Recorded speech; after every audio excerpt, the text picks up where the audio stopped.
Hi, all, and welcome to a special episode of Plain Speaking Sanjiv. This episode is dedicated to the memory of Kingfisher Airlines.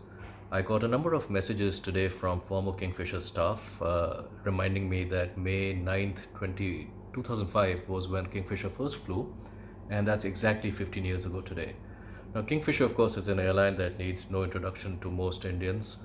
It was an airline that set very high standards indeed for in flight service and product, especially the product. They had bars on board their wide body aircraft. The crew were known to be, amongst the best trained and most customer friendly and most service oriented in the industry. They gave good competition to Jet Airways. They were different from Jet. Analogy I would like to use is that Jet was more like it had modeled itself on Singapore Airlines, which is somewhat understated, classy, but very service oriented. And Kingfisher probably modeled itself much more on Virgin Atlantic, which was much more sort of a younger, more flashy, but also very customer oriented. So, two different ways of approaching customer centricity, one in an understated way and one in a very flashy way.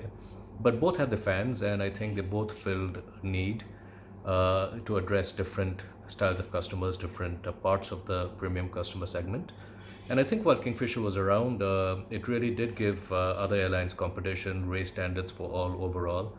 And I was living abroad in those days. 2005, I used to live in Singapore, and I know that it created a lot of excitement and a feeling of pride amongst Indians living in Singapore as well.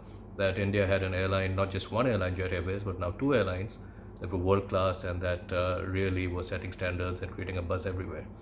My Some of my business colleagues used to really enjoy flying Kingfisher. One of the reasons, besides the excellent service, etc., was that in business class they had this little touch, which people still talk about now, where the cabin crew would come and ask males with wearing glasses, whether they could clean them for them, and then they would apparently blow on them and clean it.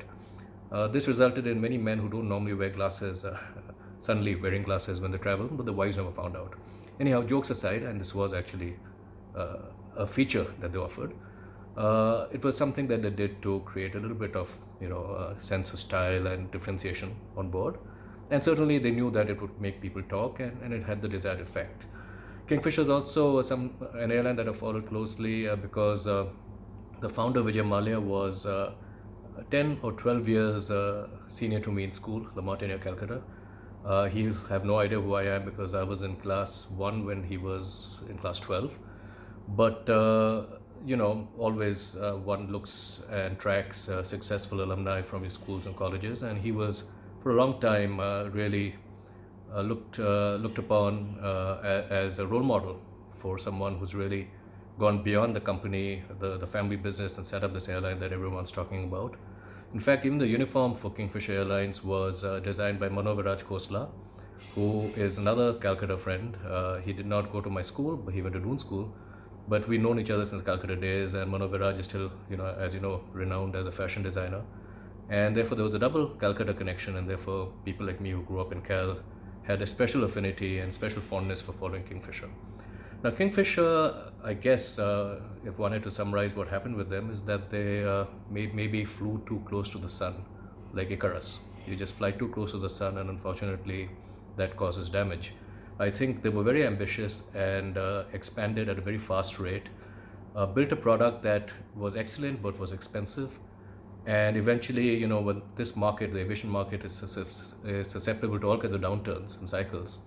And after they acquired Air Deccan and spent a lot of the cash in that acquisition, and given the high cost of product and service that they offered, the aircraft did not have very high density seating, so the seat mile cost was pretty high. Downturns were very tough to withstand, and when the oil prices started really rocketing in 2010, 11, 12, went up over $100 a barrel, I think eventually Kingfisher unfortunately could not make it. One of my memories I have of Kingfisher is of two flights. One was, I think it was an A330 flight from Delhi to London or Bombay to London, I forgot which one, where I was in business class, and it was fabulous. It was not a very, by today's standards, it was a 222 business class, which is considered to be more dense than people like it today. Nowadays it's 121, but it was still luxurious with full flat seats, great service. They had the stand-up bar. They gave gifts, Ferragamo ties, I believe. The gift was to all male passengers, and women got Ferragamo scarves or something like that. And all in all, just a very lavish experience, lovely crew, fantastic service. The in-flight safety video had Vijay Mallya himself personally greeting passengers, and then the then model Yana Gupta modeled the role of the crew, giving the safety demo in the video. So everything was very classy and very personalized and very, just very top notch. You could see that no expense was being spared. This was during the good days of Kingfisher. My last flight with Kingfisher was unfortunately towards the end. It was in 2012, probably in the summer of 2012, a few months before the shutdown. And it was an A321, if I recall correctly, from Calcutta to Bangkok. And unfortunately, by then, the cost pressures had taken its toll, and the aircraft interior was pretty shabby. The tray table latches were broken, the IFE was not working, or it had been switched off, armrests were torn, and you could tell that, this was an airline that was in trouble.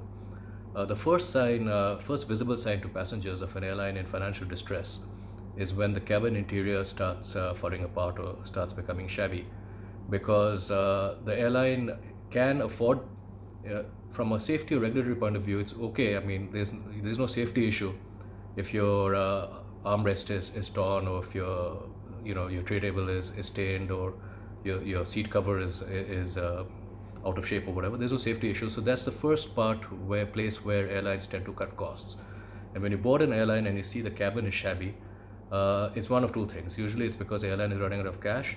The second scenario is the airline really doesn't care, but if the airline really doesn't care, then you would not normally want to fly it, and they'll only attract the lowest fare paying passengers. But anyway, so by the time I flew Kingfisher the final time, it was sad because the crew was still lovely. And you could tell that they were embarrassed by the fact that the cabin had become what it was, and this food service had really declined, and the quantities had really gone down, and you could tell, and now we know that they hadn't been paid for a few months, etc. But they were still giving great service and wonderful people, and I can tell you that till today, in my career since I came back to India in 2013, when I've interacted with former Kingfisher staff, whether it's ground staff or pilots or cabin crew, you can tell that they really received excellent training. My former executive assistant at Vistara was a former Kingfisher crew, Rosie, and she talks so fondly about the high standards that Kingfisher had. I've heard a lot of stories from her about Kingfisher, but one thing that really stands out is the very high regard all former Kingfisher staff had for the service excellence and standards that Vijay Mallya had set.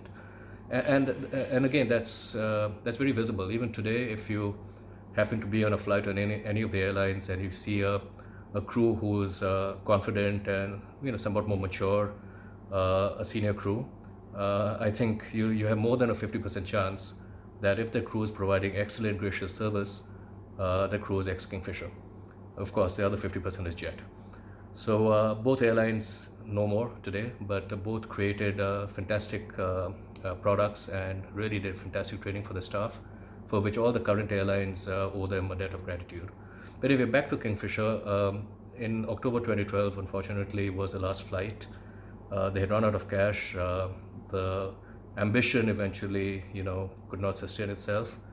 The acquisition of Deccan was one of the mistakes they made. Their ordering of, I believe they ordered A380s, but large numbers of wide bodies drained their cash, because when you order an aircraft, you have to keep paying some payments even before the aircraft is built and delivered. And that became a huge drain on your cash, and the oil price rising really didn't help at all. So, with good wishes or good memories, I wish all the Kingfisher former staff well. I know that many of you have landed very well on your feet and are doing excellently in other airlines. Be proud of what you guys were a part of once. We had India's answer to Virgin to counter Jet, which was India's answer to Singapore Airlines. In Vistara, we tried to create a blend of the two. Obviously, the Singapore Airlines DNA is there, but a younger version with some of the flair and touches of more of a Virgin. And Indian customers are better off for having had all these choices. So thanks, enjoyed it, and wish you well the memory of Kingfisher Airlines and all the former people of Kingfisher. Take care, thanks.